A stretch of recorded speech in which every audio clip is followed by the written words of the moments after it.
Boom! He's back.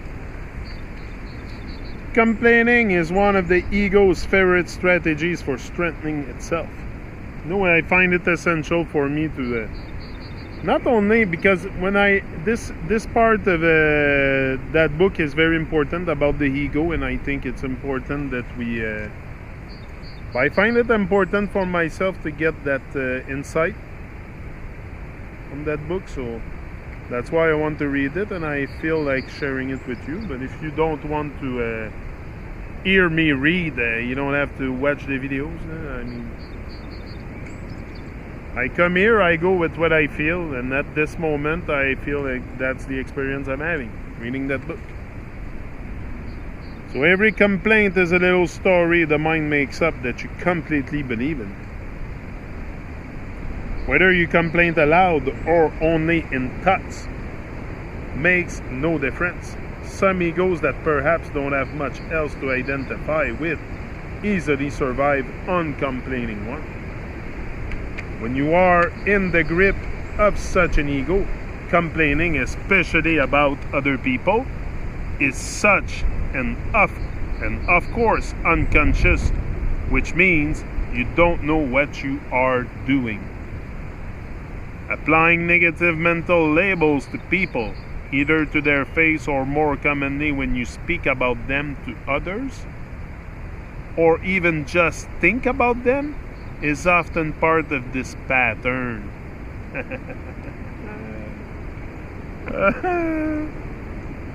Name calling is the crudest form of such labeling, and of the ego's needs to be right and triumph over others.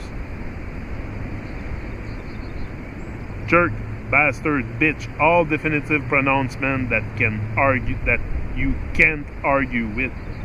On the next level, down on the scale of unconsciousness, you have shooting and screaming, and not much below that, physical violence.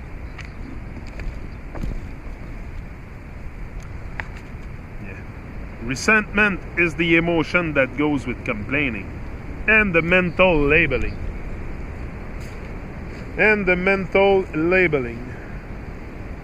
Of people, and adds even more energy of the ego. Resentment means to feel bitter, indignant, aggrieved, or offended. You resent other people's greed, their dishonesty, their lack of integrity, what they are doing, what they did in the past, what they said, what they failed to do, what they should or shouldn't have done. The ego loves it. Instead of overlooking unconsciousness in others, you make it into their identity. Who is doing that? The unconscious in you, the unconsciousness in you, the ego. Sometimes the fault that you perceive in another isn't even there. It is a total misinterpretation, a projection by a mind conditioned to see enemies and to make itself right or superior. At other times, the fault may be there, but by focusing on it, sometimes to the exclusion of everything else, you amplify it. And what you react to in another, you strengthen it in yourself.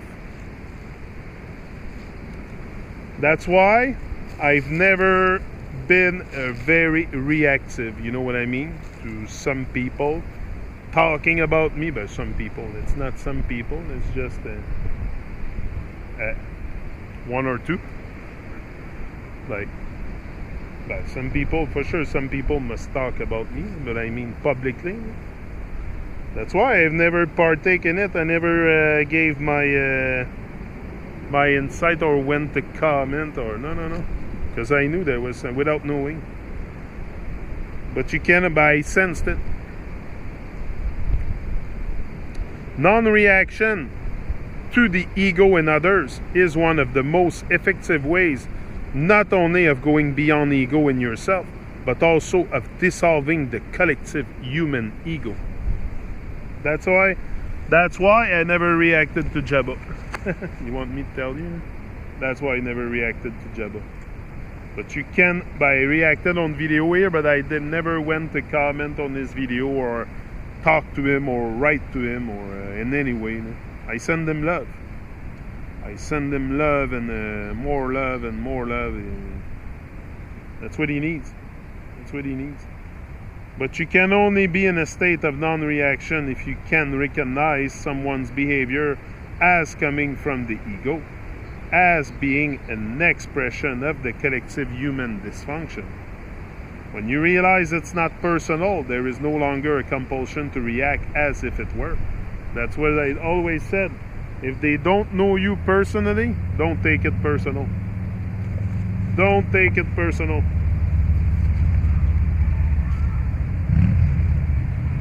By not reacting to the ego, you will often be able to bring out the sanity in others, which is the unconditioned consciousness as opposed to the conditioned. At times, you may have to take practical steps to protect yourself from deeply unconscious people. This you can do without making them into enemies. Your greatest protection, however, is being conscious. Somebody becomes an enemy if you personalize the unconsciousness that is the ego. Non-reaction is not weakness, but strength. Another word for non-reaction is forgiveness. To forgive is to overlook, or rather to look through. You look through the ego to the sanity that is in every human being as is of her essence. The ego loves to complain and feel resentful, not only about other people, but also about situations. What you can do to a person, you can also do to a situation. Make it into an enemy. Make it into an enemy. The implication is always, this should not be happening. I don't want to be here. I don't want to be doing this. I am being threatened unfairly. And the ego's greatest enemy of all is, of course, the present moment, which is to say, life itself. Complaining is not to be confused with informing someone of a mistake or deficiency so that it can be put right. And to refrain from complaining doesn't necessarily mean putting up with bad quality or behavior.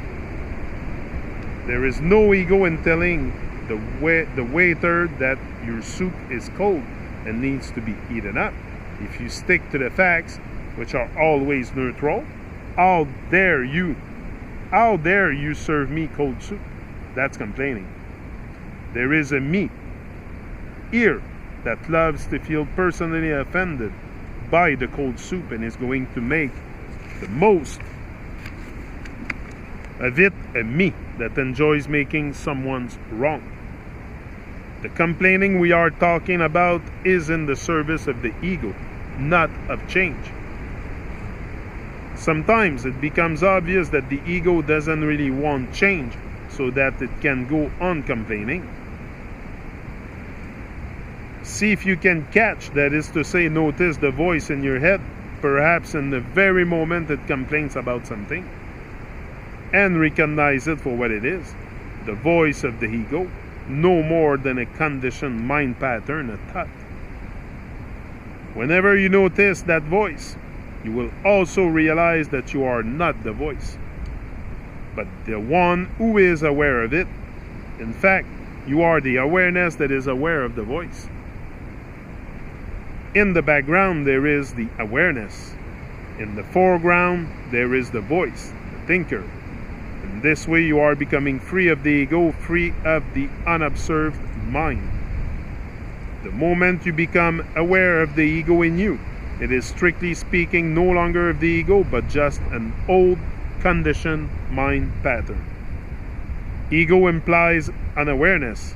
Awareness and ego cannot coexist.